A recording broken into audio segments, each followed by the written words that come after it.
민주당의 이동관 방송통신위원장 탄핵안 처리를 앞두고 윤석열 대통령이 이동관 위원장의 사표를 수리했습니다. 한편 민주당은 선거제를 놓고 명분과 실리 사이에서 팽팽한 당내 갈등을 보이고 있는데요. 민주당의 정풍운동을 지향하는 당내 비주류 의원 모임 원칙과 상식 김종민 의원과 이야기 나눠봅니다. 의원님 안녕하십니까? 예, 안녕하세요. 국회 상황이 굉장히 급박하게 돌아오고 또 바쁘셨을 텐데 또 나와주셨네요. 오시는데 좀 문제가 없으셨나 봅니다. 예, 좀 아까 탄핵 표결이 좀 일찍 끝나서요. 예. 표결도 참여하셨고요, 당연히. 네네. 일단 그 민주당이 재발의한 이동관 방통위원장과 검사 2명에 대한 탄핵 추진. 먼저 이동관 방통위원장이 이제 사의를 표명했고 윤 대통령이 거의 즉각 사표 수리했고요. 예. 이동관 탄핵안 자체가 무의미해졌다라는 얘기도 있습니다. 이거는 예상을 하셨나요? 아니요, 저는 예상을 못했고요. 예. 근데 약간 국민의힘이 어떤 식으로든지 무슨 뭐 대응을 할 거다 네. 이렇게 생각을 했는데 네네. 사퇴하는 것도 하나의 방법이었거든요. 그래서 그게 있긴 있는데 그렇게 할까? 예, 그랬는데 결국 뭐 그 방법을 썼네요. 그럼 일각에서 좀 허를 찔렀다 이런 표현에도 동의하시나요? 그러니까 뭐 확실하게 그거를 예상한 건 아니니까 예. 조금 당황하거나 아니면 뭔가 약간 조금 예상하지 못했던 상황인 건 맞죠. 예. 저번에 왜 이종섭 전 국방부 장관 때도 그때도 이제 탄핵 추진할 때 이번하고 좀 비슷한 상황이 연출됐었고 또 지난달에 이동관 전 위원장 탄핵을 처음 발의했을 때도 국민의힘의 그 필리버스터 이게 이제 좀 처리가 되면서 탄핵 표결이 무산됐고요. 계속해서 이런 상황이 좀 반복되는 것 같기도 합니다. 어떻게 보시는지요? 아무래도 예. 국민의힘이 소수파 아닙니까? 예. 소수파는 여러 가지 머리를 많이 써야 돼요. 숫자가 부족하니까. 예. 그리고 이제 다수파는 사실 머리를 그렇게 많이 쓸 필요는 없습니다. 숫자가 전국대로 가면 많으니까 되는데. 이제 절차대로 가면 되는 거고. 그러니까 아무래도 소수파가 여러 가지 방법을 찾아내면 그게 좀 의외의 상황이 올 가능성이 높은 거죠. 좀 의외의 상황을 맞은 것은 맞는 것 같다는 말씀이신 것 같고. 이동관 이제는 전 위원장이 이 사의의 변으로 이런 얘기를 했습니다. 위원장직 사임은 거야의 압력에 떠밀려서도 정치적 꼼수도 아니다. 오직 국가와 인사권자인 대통령을 위한 충정에서다. 방통위가 식물 상태가 되고 탄핵으로 여야 공방을 하면서 국회가 전면 마비되는 것을 볼 수 없다. 마지막으로 국회의 권한을 남용해서 마구잡이로 탄핵을 남발하는 민주당의 헌정질서 유린 행위에 대해 앞으로도 부당성을 알리고 계속 싸우겠다고 했습니다. 이 입장에 대해서 코멘트를 좀 해주신다면요. 그래서 그만둔 분 입장인데 코멘트까지 할 건 없고요. 네. 오늘 오후에 이동관 전 방통위원장이 사표가 수리되고 난 다음에 네. 이제 의원들 단톡방에 그런 밭글이라고 그래서 전달되는 거니까 사실인지 모르는 네. 그런 글이 올라온 게 받은 글 이런 거요. 예. 이게 탄핵 때문에 사표를 낸 게 아니고 예. 경질된 거다 사실상. 경질된 거다. 예. 최근에 특히 이제 연합뉴스하고 YTN 민간 매각 과정에서 예. 뭔가 잡음이 좀 있었는데 그 과정에 대해서 이동관 위원장이 상당히 무리수를 두는 바람에 예. 사실상 경질된 건데 이런 문자가 돌았어요. 이게 이제 기자들 사이에서 돌던 것 같은데 예.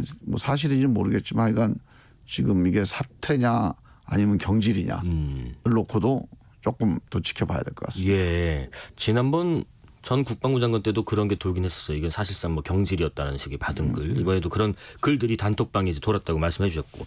그러면은 방통위는 지금 이상인 부위원장 대행 체제인데 한 명이잖아요. 원래도 정원 5명 중에 3명이 공석위원 상태였는데 1인 체제가 가능한 건지도 싶고요. 후임이 오더라도 이제 공백이 예상되는 상황이고 지금 말씀하신 것들 방통에서 결론 내려야 될 사안들이 많지 않습니까? YTN 최재 두주 변경, 이사 승인, 재승인, 재허가, 지상파 3사 마찬가지고요. 이런 것들은 연내 처리가 사실상 좀 어렵나요? 지금 상태는 어렵지 않겠습니까? 빨리 방통위원장이 임명이 돼야 이게 해결이 되지. 한 사람이서 회의를 못 하잖아요. 네. 방통위는 이제 회의체 기구이기 때문에 네. 회의를 해야 됩니다. 그러면 후임으로 누군가 지명이 될 텐데 되더라도 또 비슷한 상황 아니겠느냐라는 예상도 있어요. 그러니까 지명을 잘 해야죠. 문제가 없을 만한 사람으로 해야죠. 네, 문제가 없을 만한 사람. 이동관 위원장을 지명할 때부터 좀 잘못 지명을 했어요. 그러니까 누가 보기에도 저건 싸우자는 거거든요. 그리고 방송을 딱 틀어주겠다. 네. 이게 지금이 어느 시대입니까? 지금 MB 시대도 아니고 지금 방송을 장악한다. 이게 가능한 일이 아니거든요. 근데 저거 방송 장악 전문가다. 이렇게 이제 오해받을 사람을 임명을 해놨으니까. 네.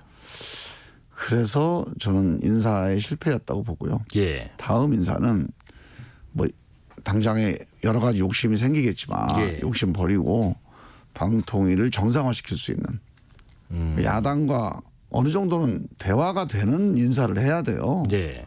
야당하고 이렇게 정면 승부를 해가지고 지금 의석수도 여당이 많지도 않은데 그 의석수가 만약에 많다고 해도 야당이 이렇게 결사반대하면 국정 운영하기가 쉽지가 않습니다. 저희가 우리 참여정부 아니죠 문재인 정부 때 예. 우리가 180석이었고 저쪽에 100석이었잖아요. 예. 그래도 막 결사항전을 하면 여론이 돌아서요. 그래서 국정 운영이 쉽지가 않습니다.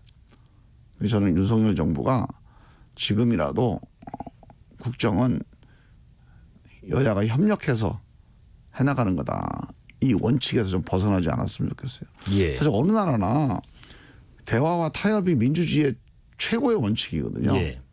대화하고 타협하지 않으면 민주주의는 앞으로 갈 수가 없어요. 계속 쌈박질만 하면 뭐 여당이든 야당이든 다수든 소수든 아무 결정도 못하고 네네. 그냥 이른바 비토크라시. 그래서 늪에 빠지는 겁니다. 그래서 앞으로 나가려면 대화하고 타협해야 돼요.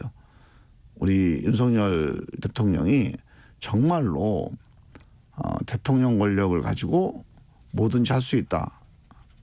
이 미신에서 벗어나서 예. 야당과 대화하고 협력해야 국정을 풀어갈 수 있고 그래야 대통령 지지도도 올라갑니다. 뭐 일을 해야 올라갈 거 아니에요. 예.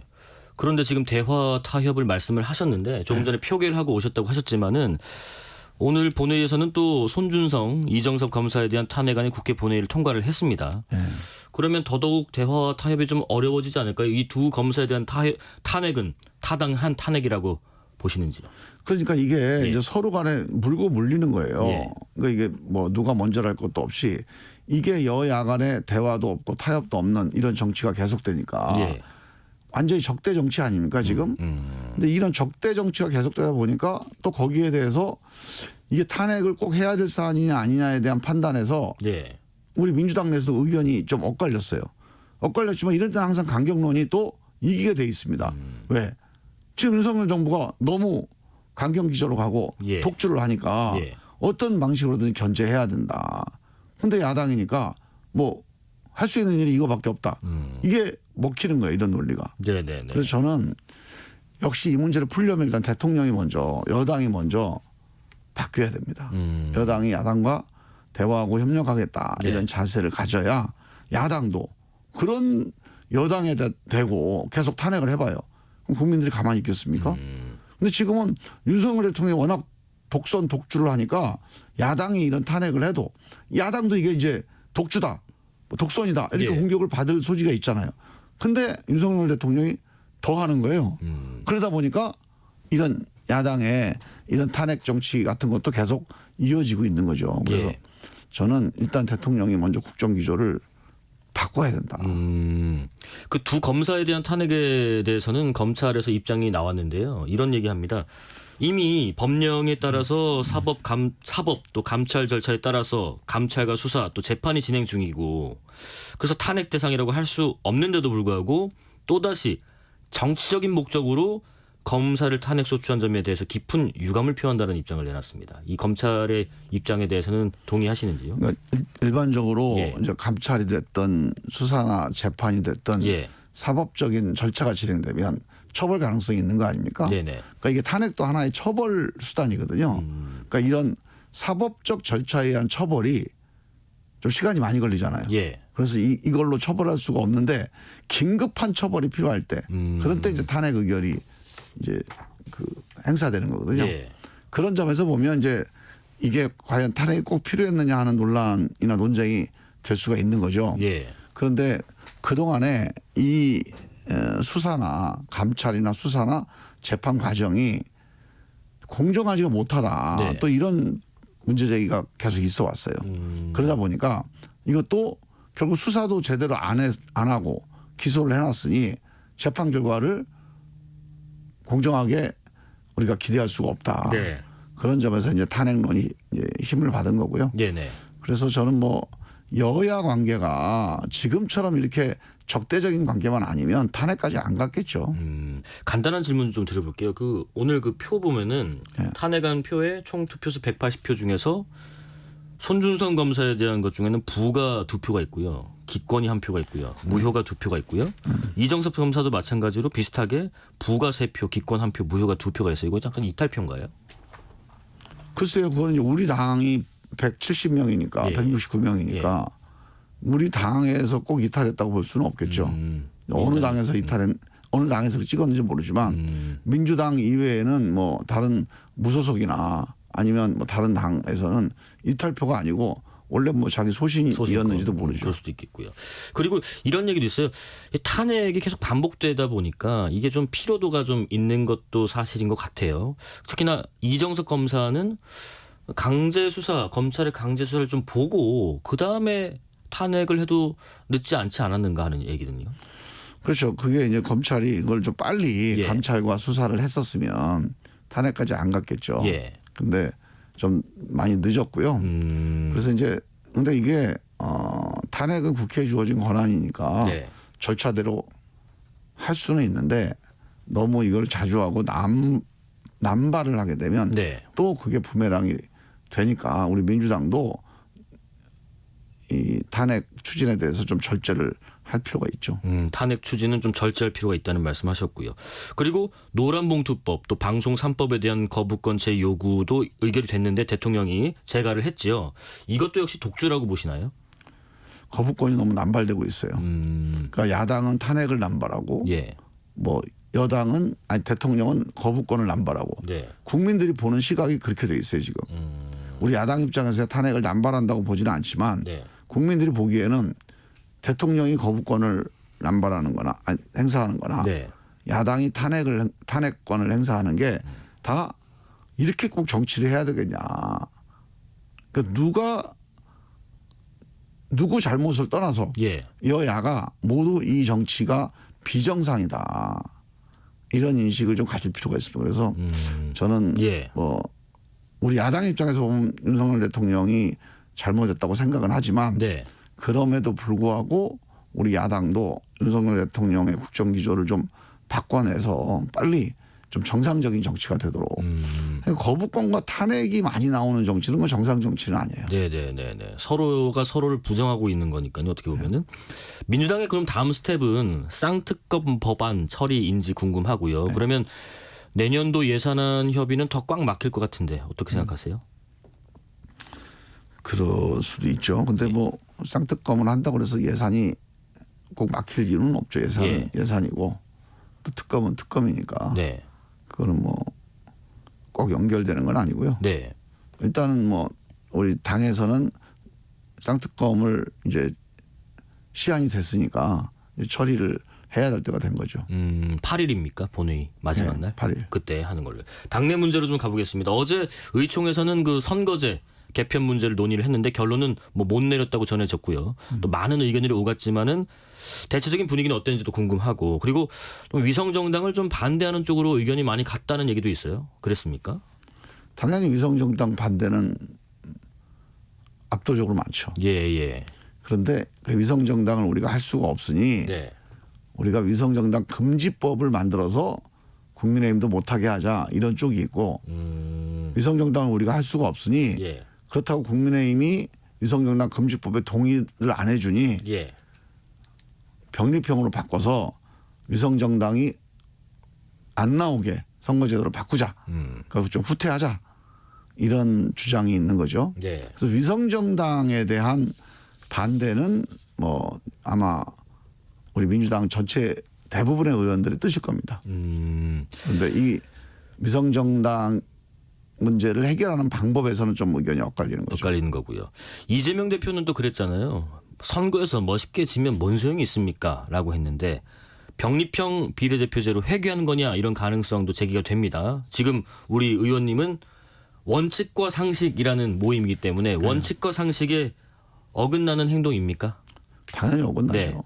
여기서 원칙이라는 거는 뭐 병립형이 원칙이냐 연동형이 원칙이냐 그게 아니고요. 예. 선거제도는 어떤 것도 다 의미가 있는 겁니다. 선택의 문제일 뿐이죠. 네. 그런데 우리가 적어도 정치의 원칙은 국민들에게 한 약속은 지켜야 되고요. 네. 최선을 다해서 지키려고 노력을 해야 되고요. 예. 못 지키게 되면 정말로 진심으로 사과를 해야 되는데 지금 민주당이 이 약속을 그냥 한 번 한 게 아니에요. 무슨 선거 때 공약 한 번 한 게 아닙니다. 이재명 대표가 대통령 후보 TV 토론 때 네. 안철수 후보가 정치개혁에 대해서 쭉 얘기를 하니까 우리 민주당도 정치개혁 하겠다. 그랬더니 안철수 후보가 당신들 말을 어떻게 믿냐. 아니, 대통령 후보 말을 믿어야지. 난 당신 말 못 믿겠다. 그래서 의원총회에서 의결하면은 믿을 수 있지. 이렇게 얘기를 해서 바로 그 다음날 의원총회를 소집을 했습니다. 예. 그래서 일요일이어서 제가 기억도 나는데 2월 27일 날 의원총회를 소집해서 그 의원총회 날 그 연동형 비례대표제, 위성정당 금지 예. 이런 선거제 개혁을 우리가 꼭 지키겠다. 이렇게 의결까지 했어요. 제가 그 우리 결의안을 초안까지 작성을 했던 기억이 납니다. 예. 그런데 거기서 끝난 게 아니고요. 선거 공약이었죠. 네. 그다음에 그 김동연 당시 새로운 물결 후보와 후보 단일화하고 네, 나중에 네. 합당할 때 그때도 또 약속을 했습니다. 선결 조건인가 그랬죠. 네. 네. 그다음에 그 8월 달에 우리 선거 전당대회 할 때 전당대회의 결의문에 이 정치개혁 결의문이 들어가 있어요. 예. 그때도 선거제 개혁, 위성정당 금지 우리가 반드시 실천하겠다. 예. 근데 이 정도로 약속을 했는데 그때 그렇게 반복해서 약속할 때 야 이거 우리 선거 유불기 때문에 안 된다. 그때 얘기를 했었어야 돼요. 아니면 이게 저쪽 당에 너무 예. 유리하다. 네네. 그때도 다 예상했던 사안이거든요. 예. 근데 이거 그때 모르고 약속한 게 아니에요. 예. 그때 다 알고 약속을 했는데 지금 와서 뭐 사정 변경이 있는 게 아닙니다. 갑자기 국민의힘이 그때는 괜찮았는데 지금은 안 좋아진 게 아니에요. 그때도 그 사람들은 안 지키겠다고 공언을 했던 사람들이에요. 예. 그렇다면 저는 지금 그거를 이유로 국민의힘을 이유로 이거 약속을 안 지킨다. 이거는 이렇게 여러 번 한 약속을 안 지키는 거는 이거는 좋은 정치가 아니고 예. 믿을 수 있는 정치가 아닙니다. 짧게 하나 좀 여쭤볼게요. 병립형 비례대표제 회귀. 다시 말해서 선거제를 바꾸면 민주당이 유리합니까? 민주당이 이깁니까? 저는 그게 아니라고 계속 얘기를 하고 있는 예. 거예요. 그 병립형으로 당장 단순 계산이 뭐 10석이 마이너스 이렇게 얘기하는데 네. 우리가 방정식을 한번 생각해 보세요. 변수가 X 플러스 Y 플러스 Z 네. 플러스 A 플러스 B 이렇게 변수가 한 5개가 돼요. 근데 그중에 X는 3이다. X가 3이다는 것 갖고 풀 수 있습니까? 나머지 Y, Z, A, B 나머지 변수들이 어떻게 될지 모르잖아요. 예. 지금 이 총선이라는 변수가 그런 겁니다. 무슨 선거제도 병립형이라는 이거 하나의 변수만 있는 게 아니에요. 이 변수에 따라서 하나 영향을 받겠지만 나머지 Y, Z, A, B 이런 수많은 변수들이 종합이 돼서 결과가 나오잖아요. 네네. 그중에 가장 큰 변수가 뭐냐? 민심이라는 변수예요. 이런 여러 가지들이 영향을 받아서 민심이라는 변수가 만들어지는 건데 예. 저는 이 변수를 생각을 한다면 선거제에서 약속을 안 지키는 게 선거제를 통해서 몇 석 더 유리하다 하더라도 약속을 안 지켜서 받는 공격과 불신 때문에 훨씬 더 많은 의석을 좀 뺏길 수 있다고 봅니다. 다른 Y라는 변수에서 마이너스로 값으로 갈 수도 있다는 Y, 거네요. Z, A, B가 다 저는 마이너스로 갈 거라고 봐요. 예. 어제 그 이재명 대표 최측근 김용 민주연구원 부원장 1심에서 징역 5년 실형 선고받고 또 법정 구속도 됐는데 이재명 대표의 사법 리스크 뭐 다시 떠오른 상황입니다. 이낙연 전 대표도 연일 이재명 대표 직격하고 있고요. 이재명 대표 이재명으로 총선을 칠 수 있겠냐 뭐 이런 얘기도 나오고 대표를 거취를 당에서 중지를 모아서 결단해야 한다 이런 말도 나오는데 당이 어떻게 해야 된다고 보시나요? 혹은 이재명 대표가 어떻게 거취를 해야 되는지. 그거는요. 저는 이제 일찌감치 예. 이재명 대표가 이 사법 문제 때문에 이 재판을 일주일에 3번씩 받아가면서 총선을 지휘하는데 어렵다. 그러니 당 대표에서 좀 물러나시고 선당우사를 해달라고 여러 번 말씀을 드렸어요. 네네. 근데 이제 이거는 전당대회에서 뽑힌 당 대표를 물러나라고 우리가 요구를 하거나 압박할 수는 없는 노릇입니다. 그걸 뭐 의원들이 연명을 한다고 그래도 예. 그거는 절차에 보장된 게 아니에요. 결국은 이재명 대표 본인이 결단을 해야 될 문제죠. 예. 그래서 이런 저같이 이재명 대표가 지금 재판받으면 총선하면 이게 민주당에 불리하다. 민주당에 부담이 된다. 이렇게 판단하는 분들이 많다면 예. 이재명 대표가 그거를 한번 판단을 해봐야 되는데 이재명 대표는 그렇지 않다고 보는 거예요. 그래도 본인이 재판을 받으면서라도 당대표를 해야 이번 선거에 유리하다. 또 이끌 수 있다. 이렇게 예. 보는 거죠. 그래서 그 문제에 대해서는 저는 새로운 상황이 발생하지 않는 한 예. 안 바뀔 거다. 이렇게 보고요. 예. 당대표를 안 물러나더라도 선당우사라는 그런 모습은 보여줄 수 있거든요. 그러니까 당대표에 물러나서 비대위를 가는 게 가장 큰 좀 좋은 선당우사의 모습이고 그렇지 않다 하더라도 이 당대표를 하면서도 그 사법 문제라든가 재판 문제라든가 오늘 어제 그저든 김용 씨가 측근 아닙니까? 예. 이런 측근의 재판에 대해서 민주당이 방어를 하거나 아니면 이거에 대해서 옹호하거나 이거 정도는 안 해야 돼요. 그래야 방탄정당 소리를 좀 안 듣거든요. 네네. 그런 정도는 해줘야 되는데 저는 이제 계속 그런 주장을 하고 있죠. 그래서 방탄정당 그만하자. 근데 그게 잘 안 돼요. 벌써도 어제 그 김용 재판 나오고 난 다음에 우리 당의 지도부에서 이거에 대해서 엄청나게 또 이제 그 공격을 하고 예. 방어를 하고 옹호를 하더라고요. 이 무죄를 확신한다고. 네네. 근데 재판에서 무죄 확신하는 거는 그거는 경솔한 거예요. 사실은 예. 우리가 누구 두 사람 간에 뭐 이웃 간에 다퉈도 네네. 한쪽 말 들어가지고는 잘 모르잖아요. 예. 그래서 재판이 있는 거거든요. 그 재판부마저 무슨 뭐 정권의 포획이 됐다? 저는 그렇게 국민들이 일단 그렇게는 생각 안 합니다. 예. 국민 일반의 상식에는 안 맞는 얘기예요. 그래서 자기가 보기엔 억울하다. 자기가 보기엔 틀렸다 싶어도 그거를 우리 당의 이름으로 당 지도부가 국민들한테 얘기하는 거는 사실 국민들의 상식과 싸우는 거거든요. 예. 저는 그런 거 좀 안 했으면 좋겠어요. 비대위 체제가 제일 좋지만 그렇지 않더라도 당 대표를 유지하더라도 당 차원에서 이런 옹호나 방어를 해서는 안 된다는 방탄을 말씀이시고요. 하는 거는 반드시 맞지 않다. 하지 말아야 된다. 예. 시간이 없어서 거의 마지막 질문 좀 드려야 될 것 같아요. 이낙연 전 대표 같은 경우에는 왜 지금 시점에 와서 이런 직격탄을 계속 날리는지도 말이 좀 나오고요. 그리고 발언들을 좀 종합해 보면 당내 민주주의가 실종됐다, 뭐 질식했다는 표현까지 쓰고요. 쓴소리하는 사람들이 당에 없다 이런 말도 하는데 우리 원칙과 상식에서도 쓴소리 하지 않습니까? 없다는 얘기보다는 이제 너무 적다 이런 얘기 아니겠습니까? 네. 아니면 당신이 생각하는 것보다 좀 성에 안 찬다. 뭐 이런 얘기일 수도 있고요. 예. 없진 않죠. 없진 않고요.